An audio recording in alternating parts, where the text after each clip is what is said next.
Alright, first of all, let's have a set of the remaining Devil skills and hyper powers that I haven't shown, starting with Bart. Justice!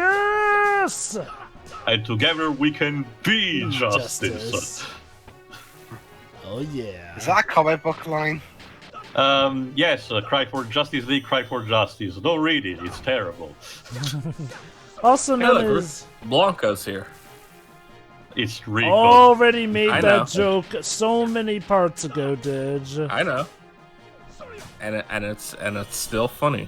Hilarious and original. Yeah, I know. That's the thing, Jover. Even if you've already done something years ago, then you'll do it anyway. Also, yes, one of its ultimate Devil skills, Bart grows wings. Again, we operate on the old school limit break technique, which in a sense, characters do weird shit they're normally not supposed to do because it just looks cool. Like Cloud summoning a bunch of meteors.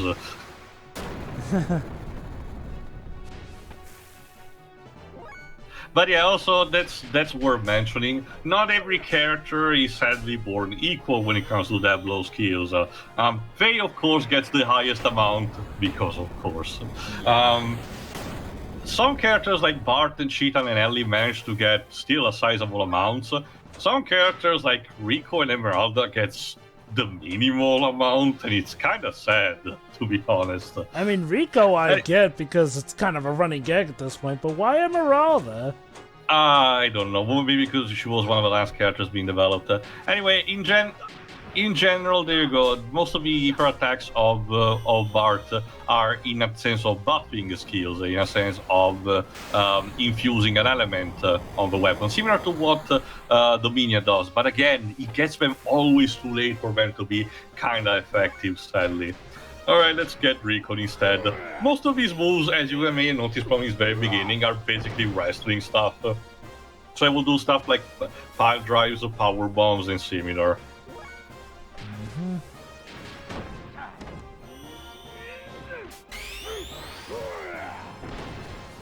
There you go, my Kaga will be so proud. Oh boy, this kind of true one thing. There is a bit of a difference in the field sprite quality and the actual fighting sprite quality of Rico. Slightly, at the very least. And mind you, we will actually see for the final FMV what is anime version is supposed to look like, and it's different from both of those equals as well. Of course. So it's a bit of a shame because again, its character actual design is pretty much on point, like most of the others. Again, I will put a link in the description of the final part for the actual Perfect Works translation. So huge shout out also to who translated. I forgot the name of the user, but don't worry, I will remember in time for the finale. That has basically everything you need to know, and also extensive, character artwork. And again, it showcases how each character can also be so expressive. And the general idea of a personality you wanted for the character, for example, Billy. Or anyway, in the meantime, let's see Emeralda. Like I said, she can actually morph her body into anything that she wants. She gets the same type of devil skills that she had when she was a child, only her actual, sprite changes. And yes, one of her attacks is doing the Shadow Devil. The Yellow Devil, recombing form. Although I guess to be fair, Shadow Devil also works too. Yeah, it does. Holy cow, is that a tough Again, fight? from the little that I've seen, this is supposed to be a slight reference to a little Battle Angel, but again, I still know so little about that franchise anyway. Also, she turns her hand into a Shozen? What? Yes. Okay. As you do when you want to create a tornado. She's a scientific creation. She's built different. Just roll with it. Okay, to be honest, I don't think he did, but Deji, you are also a bit more in par with the One Piece manga. Did Luffy ever turn his hands into fans at some point? Oh. I think he tried to do something similar to that to dispel Magellan's poison, I think. I mean, with so many chapters, there's bound to be one where he did it. But anyway, let me talk about what I was saying before. Again, just to give a random example, Billy as a couple of face concept arts. One of these showcasing in a particular expression that might look a bit annoyed. Which does reflect his personality when we see him at the beginning. The fact that, being a clergyman and everything, thinks of himself a bit more, high, despite, trying to maintain a bit of humbleness to him. And yes, one of his moves is called Skywalker. I'm pretty sure Richard was on the nose when he translated that. Or that's legit how it translated, and it's just... maybe it has the same meaning, but Richard could not resist formulating like that. I wouldn't put it past Takahashi. I mean, people at Square love referencing Star Wars. And like I said, this game also takes inspiration from a lot of the Western media anyway, so it wouldn't be too surprising. But my favorite, if I calculate it now, my favorite Devil skills for Billy's is last. Why?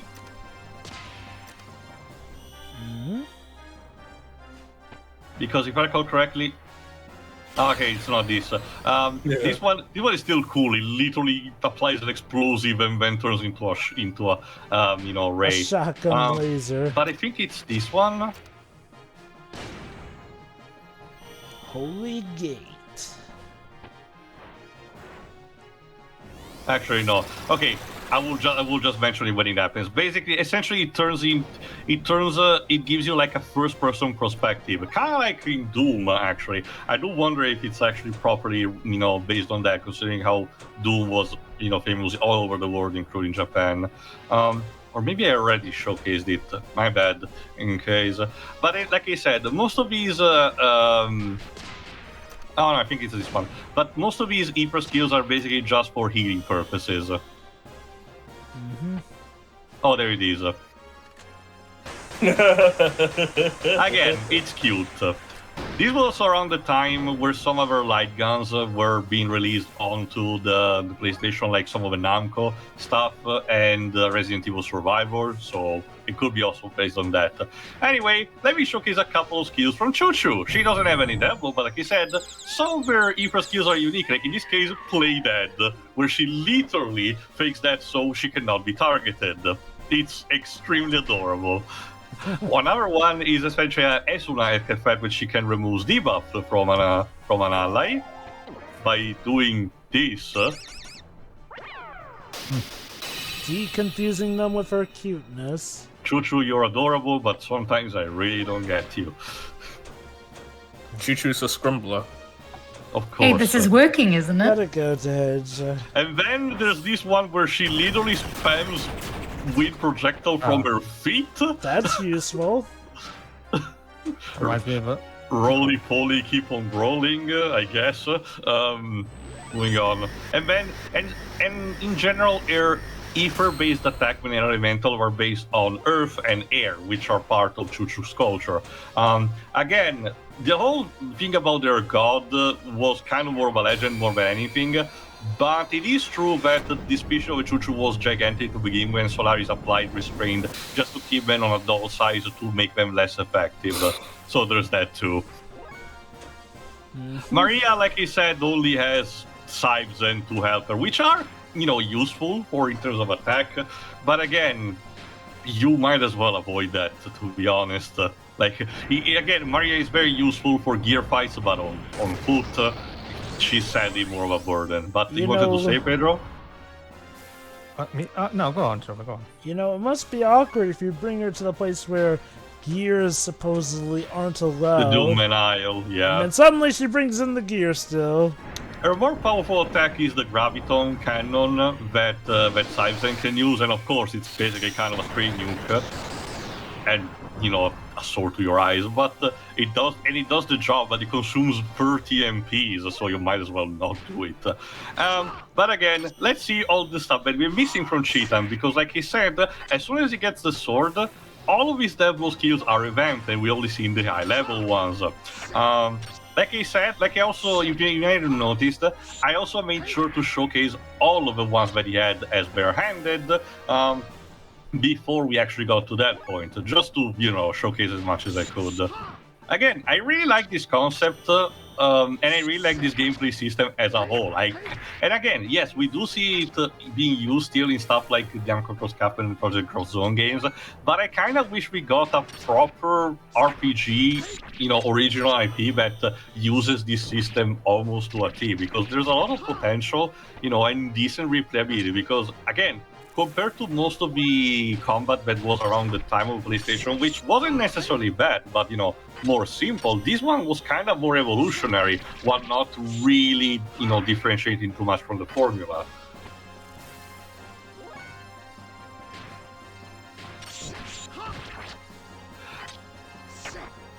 But yeah, another thing for Cheetah that needs to be said, despite being busted, surprising enough, what some guides recommend is to not use his level skills, just because the normal attack animation require more frames of animation, because Cheetah loves to hit the enemies potentially with the scabbard, or sheathing and unsheathing the sword constantly, meaning that you essentially waste more time. And yeah, all of these major Devlo skills are based on the 4 elements as well, which is why some of them were not effective in the fight against the 4 elements.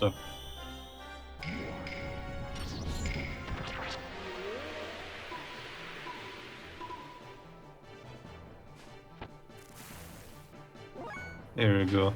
If I recall correctly, it's the last one after this. Actually, no, there's also the water one. Then after that, if I recall correctly, it's time to only showcase what the things that remain for Faye. So...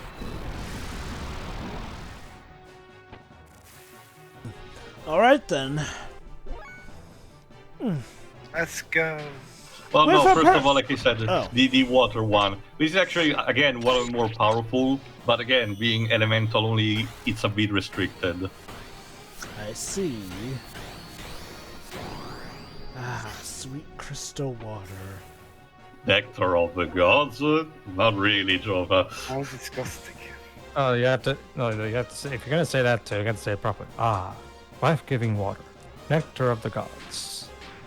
That There you go. brings me Faye, back. Faye gets a couple of new Aether skills, like the aforementioned, Black Hole that I mentioned. Well, this works on a singular target, while you do have also a multi-target one that I think I'm gonna showcase now. Yeah, the Big Bang. There you go. It costs only 20, so it is a bit expensive, but it's kind of worthy because look at that. Again, it's no supernova, but it sure as hell tries.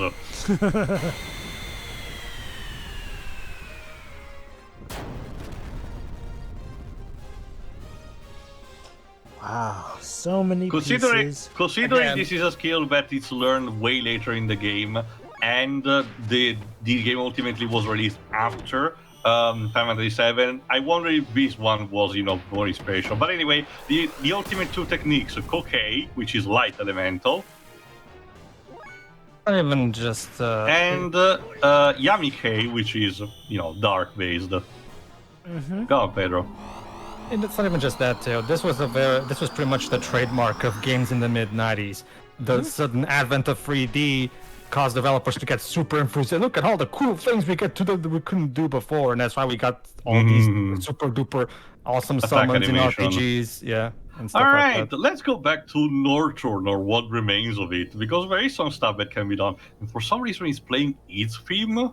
I don't know. I guess because it's all ruined here. I guess. Keep in mind, we can still visit some parts of the city, like in this case, the battle arena, where we can find Big Joe, among others. Destruction was poured out onto an entire world. Getting deja vu from that? Death poured down of all the living. It was fate, unavoidable fate. Allow me to show my appreciation for all you have done, fellas. I brought this here from the Wildcat bearing what was the Imperial capital Norturne. I also fixed it up a little. It should be a lot more flandier now, but you'll never know unless you try, so give it a listen, huh? So Essentially, I'll remember that next it time I was go hard to next get to a rid of the rabbit elegant park. old grain look it had when placing the Wildcat, but Well, anyway, don't you think the new fall marble design is kinda groovy? Hmm. Oh yeah. Essentially, you can listen to any track in the game at this point with this. Again, it's cute. Dandy. Theme. A battle. And with this, you can also you talk a bit with the other battlers. If I recall correctly, here it's also that politician that Fate talked with that was there just to say, "Oh, we're extracting your combat data, which will be very useful." But sadly, that went kind of nowhere. Any word on like the fate of Kislev? The Kaiser. The Kaiser. Well, Kislev, as you can see, is kind of been in ruin, but it was basically done that peace treaty, and essentially after the war kind of went to shit, the two nations stopped existing as they are. So in a sense, if humanity is allowed to grow back again, they probably will be just one nation alone. I'm seriously just wondering if we ever figure out what the fate of the Kaiser was. Like, did he die? Sadly, there is an implication that one of the late game bosses that we're gonna face might be him being turned, but it's never stayed in game, and it's just a visual resemblance on something that he had. Again, I'll explain more when we get to that. But it's never confirmed. It just literally disappears. Like, the dialogue with Hammer implies that he's dead because he mentions to Rico about, being the next in line and everything, being, again, the strange son of Sigmund. But again, sadly, this was one of the plot points that was essentially roughly cut in half. But anyway, this is not the only thing that you can do here.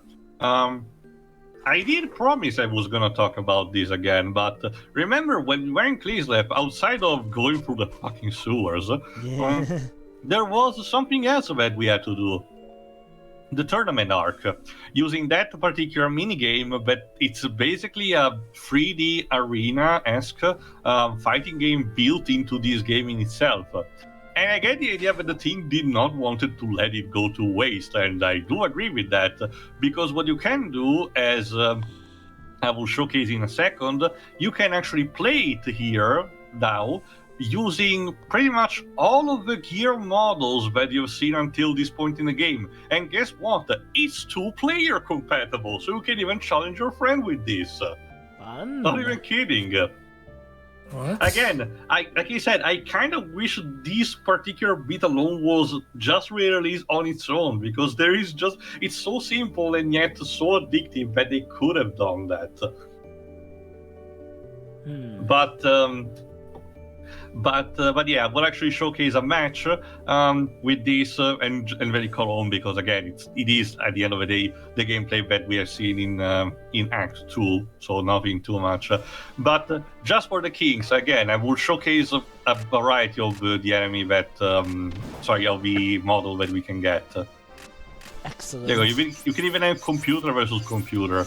Again, and you can even customize a bit the rubber band, like I mentioned. How weird is that? There you go. Heimdall, the original Veltal, Brigandier, Renmazuo, the Steer, Blade Gush, Dominia's Gear, Saibzen, Crescens, Chu-Chu, yes, the second Veltal, the Xenogears, of course, El Fenrir, El Andvarin, El Renmazuo, El Steer, the only gears, Ganador, I forgot what it is. Titans, I think these were some of us. Shaver, Firewheel, Silver Star, Musha, Hatamoto. Again, some of these were stuff that we fought here, so exclusively Shinobi. The Weird Enemy, the T-Robo, the Rankar to the dinosaurs, one of the Ito gears, the Priest one, Golem, I don't know, the Fix Bot, a Worker gear, Dozer, the Death Enemy, the Chimera, the Merman gear, the Salvager, the Trooper, Twin Burner, the S-Trooper, Stripper, okay, the Sulfal, the Gunner. Again, there's pretty much almost everything that you can do. So, here's the logical thing. Let's put Chu-Chu against something. Why not? Okay. Against the S-Stripper? We'll see. Yeah, I'm just basically casually choosing.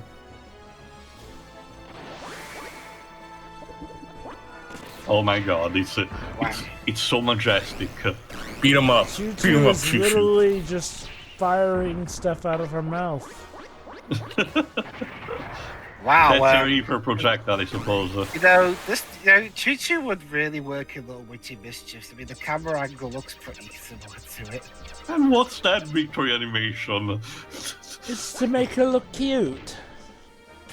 Jova, I think we see from a couple of parts ago that Chu-Chu can get a bit rabid. Yes, she can. That's why we want to keep her. I don't in the know cute about phase. Chu, but this is cool. Corner edge. It's the ordinary Chu-Chu tail.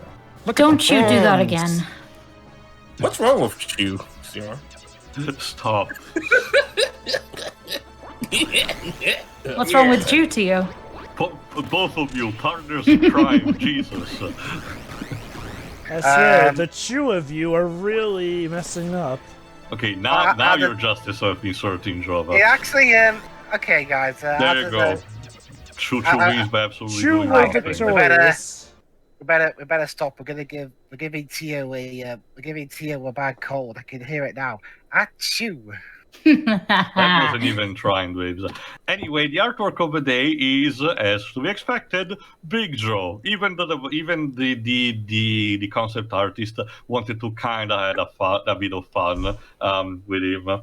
So yeah, the creators did wanted to make an NPC, but was kind of like this more of a joke, but something that would be fun and not annoying.